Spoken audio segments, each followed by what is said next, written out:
HR has been trained to be afraid. And so because it's been trained to be afraid, it will be risk adverse. And it will also be over the top proactive about not putting myself, the employees, and the company in a place where something could happen.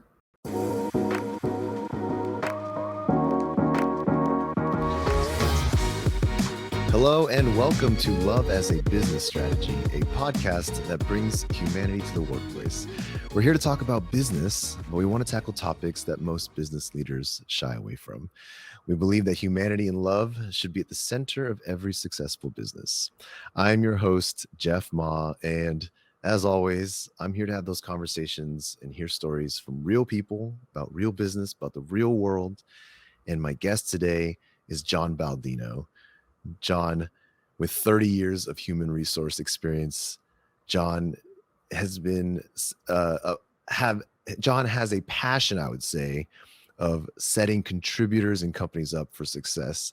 And he's been going strong at that for, like I said, 30 years. So I'm really excited. He's giving an eye roll right now because 30 years it's a good thing, John. John is a keynote speaker for U.S. and international conferences where he shares content and thoughts on leadership, collaboration, innovation, employee success, and organizational design and development, as well as inclusion and diversity. He's the winner of both the Greater Philadelphia HR Person and Consultant of the Year Award. He's also the co-host of the popular LinkedIn Live webcast, But First, Coffee. John is currently the president of Humoriso, a global human resources consulting firm. And of course, as a father, he's the proud dad of 3 amazing young adults, is how you frame it, right? So welcome to the show, John. How are you today? Doing well, Jeff. Thank you so much for having me. And yes, I have to frame it as young adults because I don't think they like it when I call them children anymore. They're not. So, but they're always kids to us. Right? Yeah, that's how I feel. And I mean, my parents still refer to me as their kids. So, but I don't know. I don't know that my offspring feel the same way. So,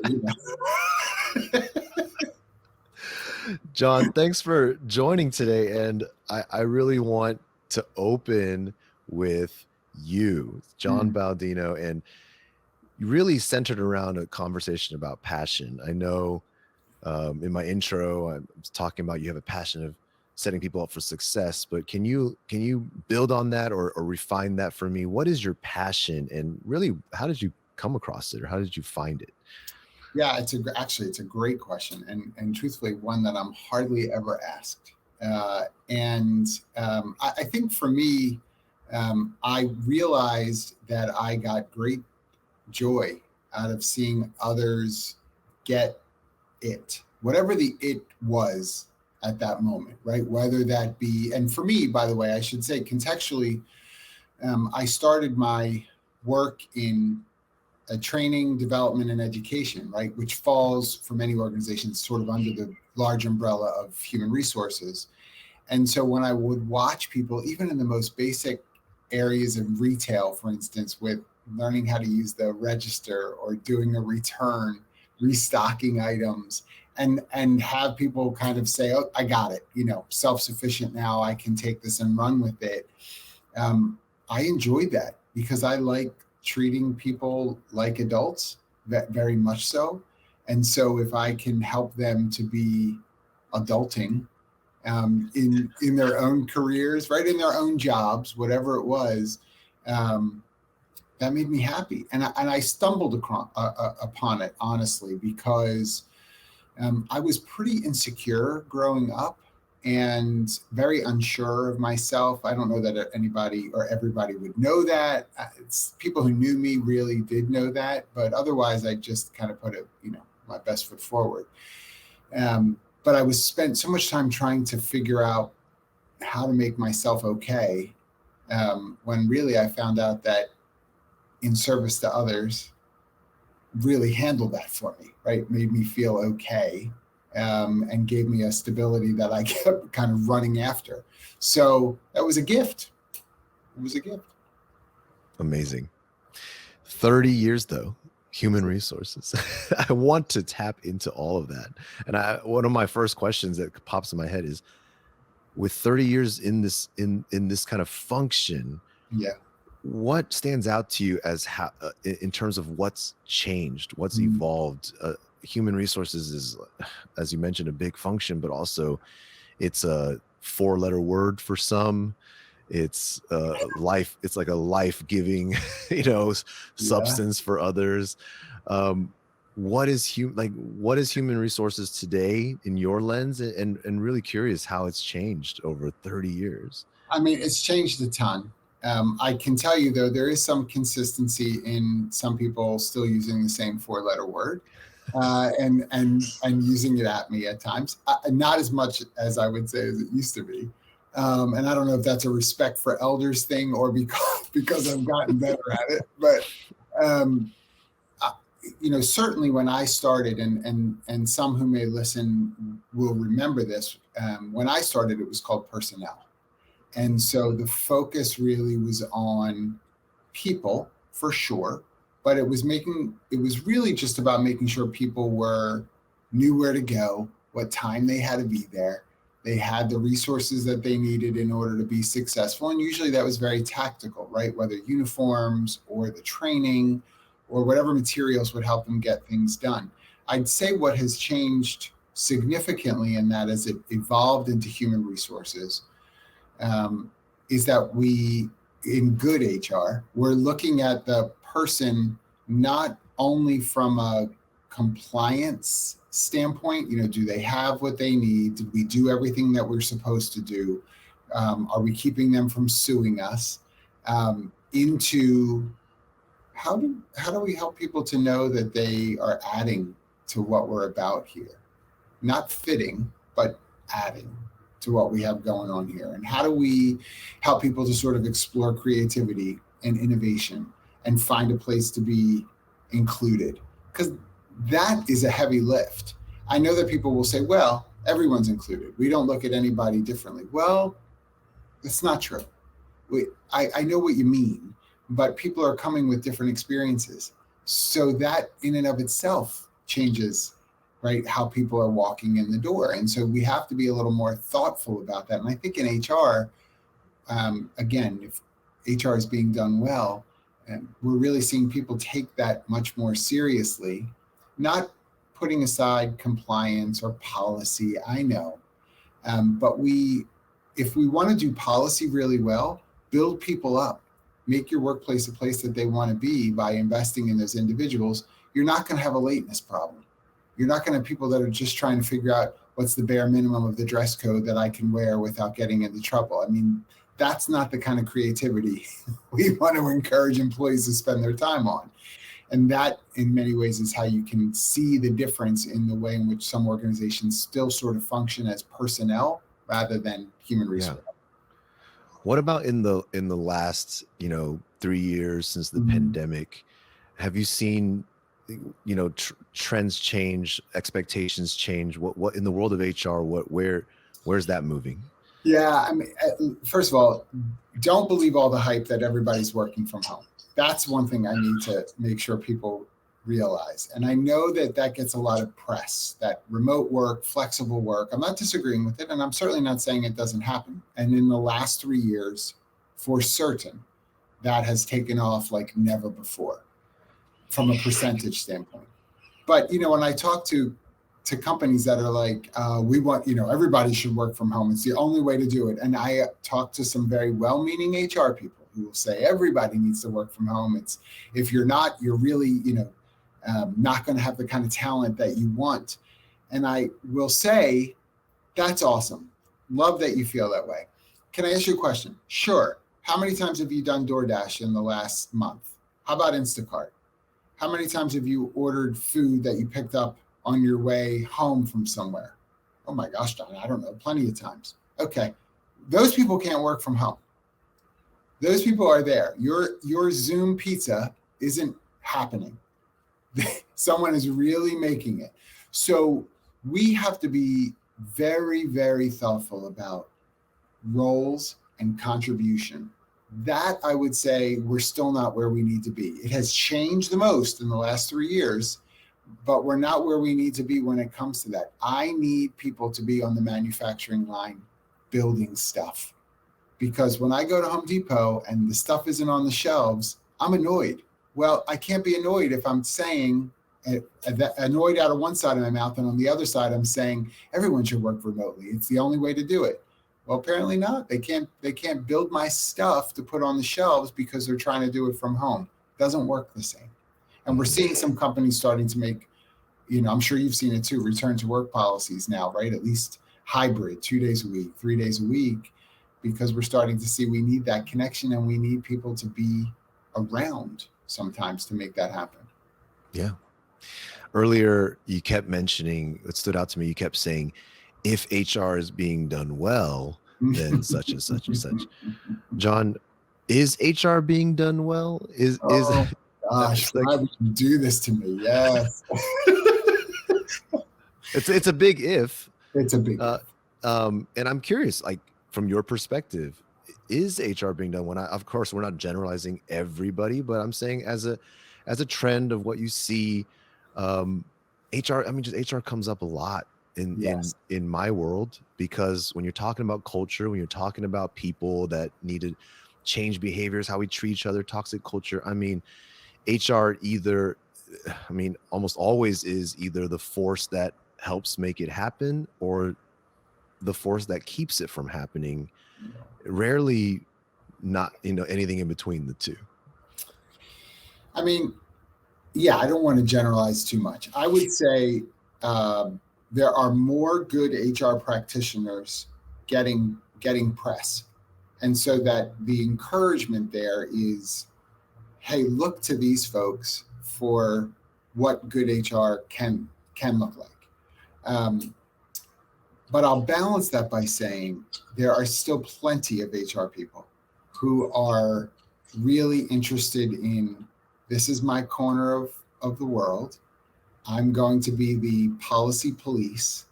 I'm very content to just be, you don't like me? Fine. I don't care. I put the handbook together. You have to do this, you have to do that. And the insecurity that's found in too many HR people has sort of robbed this discipline of, I'd say, the forward-looking component that it ought to have. So that is still real in some companies, and some who are listening probably are nodding their heads quickly up and down to say, yeah, I have one of those.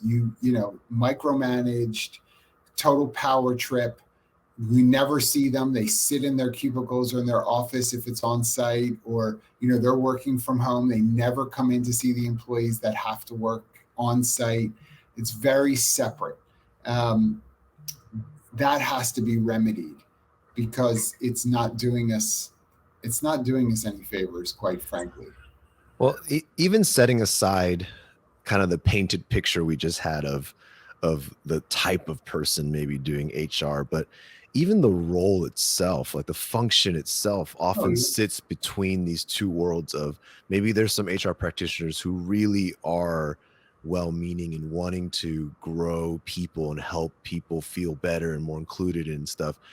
And then there's this, I won't say it's separate, but there's this function of the department that is first and foremost intended to protect the business and intended to put up the guardrails in terms of what would get them in trouble or would get the business into a bad situation, right? And those two ends are at odds quite a bit, regardless, or at least that's the impression. That's the impression, yes.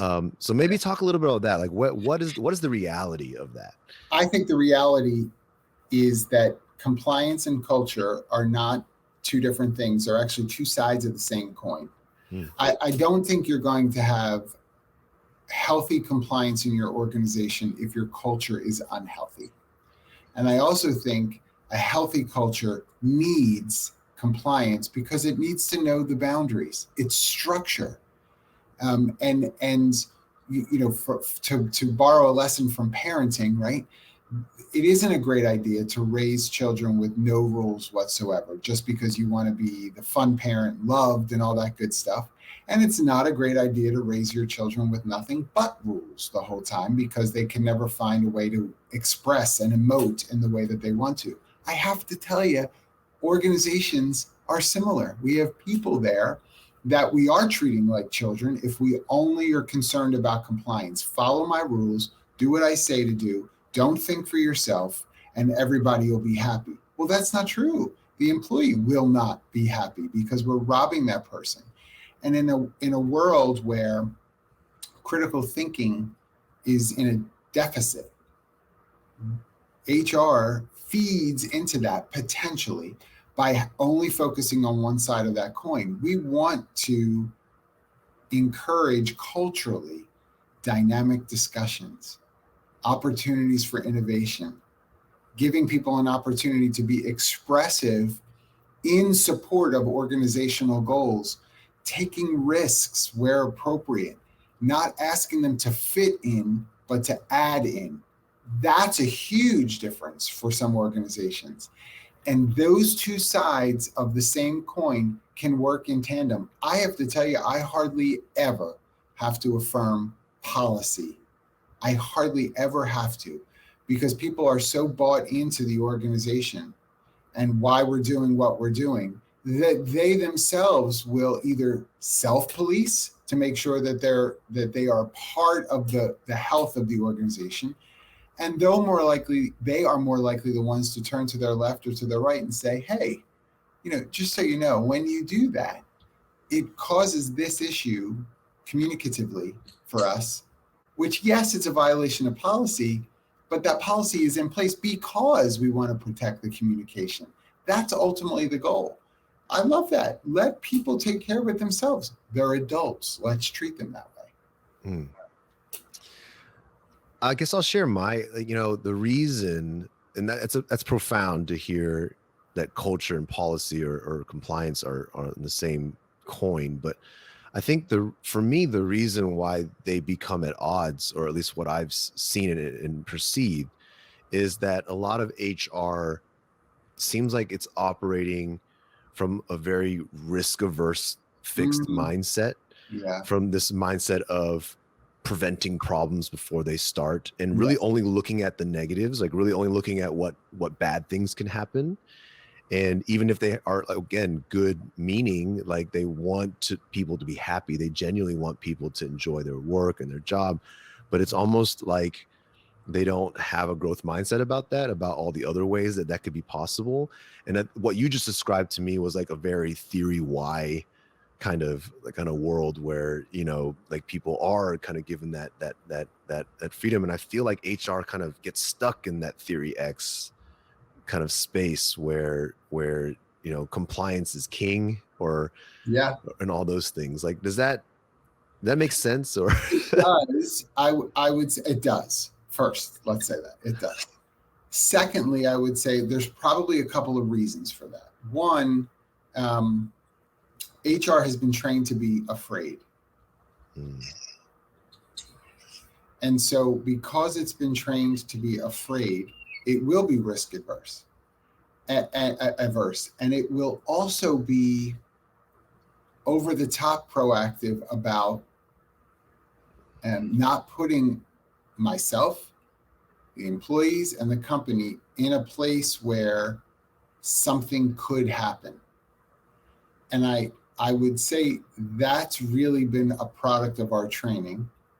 Secondly, if an HR division doesn't answer directly to the C-suite CEO and is a sub-function and reports to the CFO, which happens in a lot of organizations, finance is another risk managed department. And so you have these two feeding each other, which doesn't allow, and that's why the sales department hates HR and finance.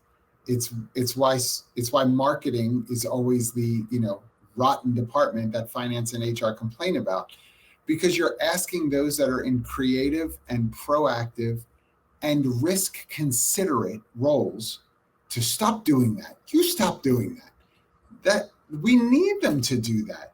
I can't tell you how many senior HR leaders I've chatted with who are bad mouthing their CEO because the CEO is this visionary, let's try this, let's try that. And they are uncomfortable with it. But I want to also say that what I described a few minutes ago doesn't need to be theory. I exist in a community right now in an organization where that theory is real. It's actually happening. And so, and I know I'm not the only organization. There are other organizations as well. And so if we keep things like that as sort of idealized, what we hope one day to get to, and everybody's kind of thinking that, right? We need to start affirming the examples of ones that are really doing it so people know it's attainable, that it is something that has to happen. And change is not overnight. And you know, as an aside, I don't think a lot of HR practitioners have really been equipped to do change management very well. It's just not something that we spend a lot of time on, quite frankly, in HR. But we are asked to do a whole lot of change. Yeah, I was like, it's surprising. So surprising, for sure. Well, I mean, you kind of just summed up my entire reason for being, because my whole thing is that this podcast exists because I want people to see what else is possible and see how things can be. So I appreciate that. Where do we start, I guess? Because you know, I keep clinging on to the if HR is being done well statement. And yeah, I want HR to be done well. What you painted, the picture you painted, is what I strive for, not just from an HR perspective, but from an organizational perspective, right? I want workplaces to be filled with that type of energy, that type of culture, that type of feeling that you walk through the doors and you are kind of just know that you belong. I think that HR is such a big part of that. It's such a big, you know, you like, again, they make or break it in so many ways. So where do we focus our energies first, or where do we begin? I think you know, you and I, in speaking before, when you and I were just having a conversation, I'm a huge proponent of this concept of love as an organizational strategy. It is the starting place. And I mean it in a genuine way. When you are an organization and you're trying to brand yourself as, we're like a family here, as an example, right? Mm-hmm. Come be a part of our family. Number one, that's not the best example for everyone who may hear it. Some people don't have wonderful, warm thoughts and feelings about family. Yeah. And so if you tell me your organization is like a family and my frame of reference is the awful family I have or had, then you're asking me to superimpose that on your organization. And guess what? I don't want to be a part of that. But if what you're trying to get across really is the net effect of whatever your perception of family is, there's warmth, there's healthy communication, there's a desire to build one another up, to see each other succeed, to look to see how we can provide in ways for people that perhaps haven't been provided for in the past. Those are the things that I would spend the time focused on and speaking about. And that's a great starting place. When you have your values in bronze on a plaque hanging in your lobby, and that's really the only place the values exist, that tells you a whole lot of where your starting point needs to be. When you have values that are things like integrity. Yeah, my favorite. I mean, I want to work for the organization that is where falsehood is the value. Like where we're just straight up lying and deception are what we're all about. Be thoughtful about, I'm not saying to take integrity down. Please don't listen to this and get, a razor blade and try to scratch out whatever it says on your value plaque. What I'm saying is give it legs. Let people know what that looks like where you are. because some people will hear integrity and think transparency. And so when you're an organization that has reasons at times to not be transparent about things, does that mean you're not operating in integrity? No, it does not. But you may have allowed someone to think that because you provided no context for the values. So start in those areas so contextually the organization has real bones that can be pointed to about what we're about and what your contribution will mean as you're a part of it. I love it. I think you framed it exactly how I feel. And it's just so, I think it's so important. This is one of those things that I would shout at from the mountaintops, because it's just, I mean, you even picked integrity, which is my that's my go-to value statement that I'm just like, what, yeah. What does that mean? Trust. No, sorry. I want to work with the people that I just can never trust. Like, what do you want people to understand about trust? I worked in banking and finance for 8 years in my career, right? 8 of those years were spent in banking and finance. What does trust mean there versus what trust might mean in a different industry? There are specific things.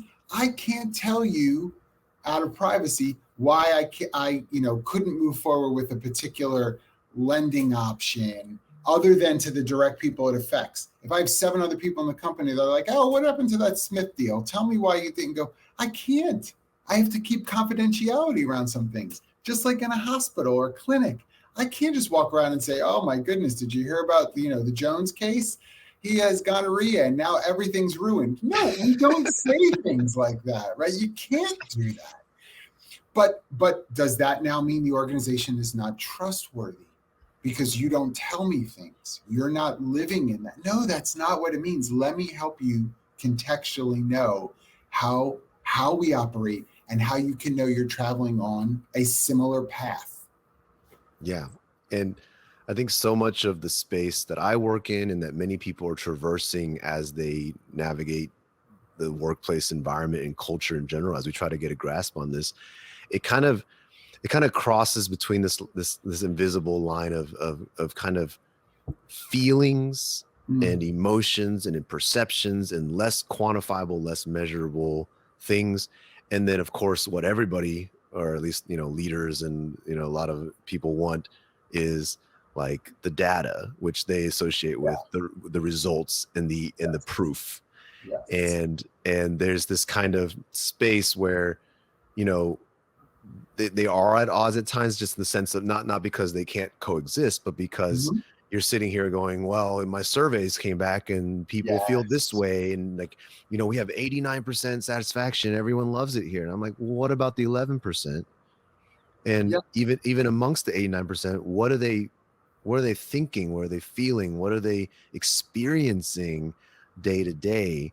And, like these things get kind of lost in building a complete organization that really considers success. Like, I think it's almost like a definition of success problem, because, when the masses just become a number, I think we lose sight of what real success might look like for teams.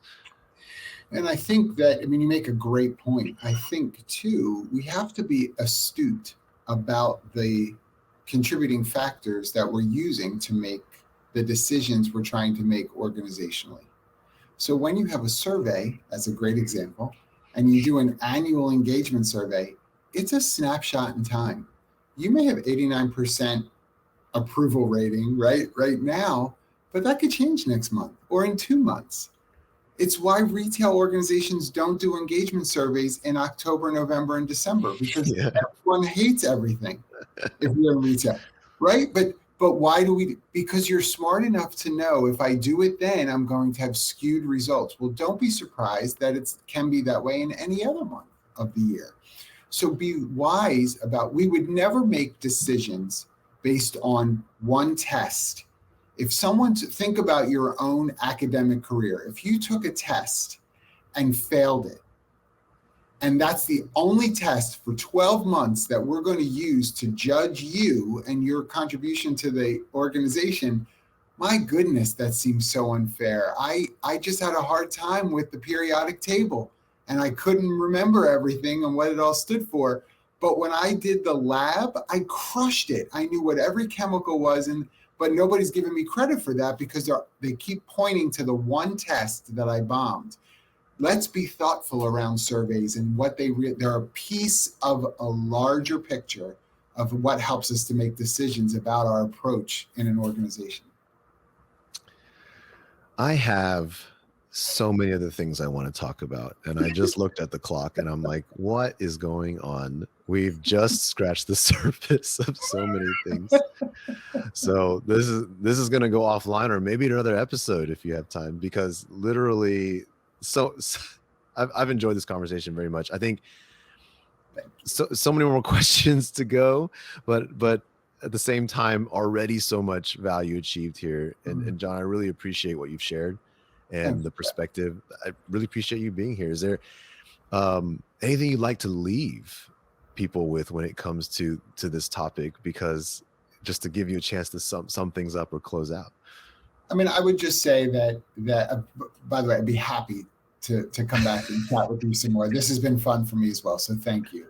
I would say that don't underestimate, and I don't mean this in a cheesy way, don't underestimate the impact that love in an organization can have, because love is more than a feeling. And I know HR gets scared of that at times, right? Because we already are called the touchy-feely department. And so people try to back away from that.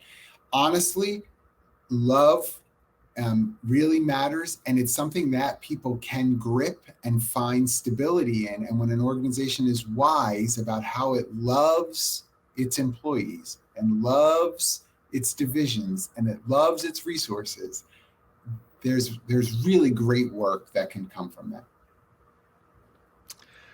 Well, that's going to get clipped and put on social media. So thank you, John, for that incredible soundbite. To the listeners, we appreciate you tuning in, and we hope you're enjoying these episodes. If you haven't checked out Love as a Business Strategy, I'll say it every single episode. Go read it, please. Thank you. And subscribe, rate the podcast. I was just informed recently that we are a top 5% podcast globally. So that's I'll take it. So we hope you're enjoying that stuff, and it's all thanks to you all. So we will see every one of you and more next week. One more thank you to John for joining us today, and we'll see you all soon.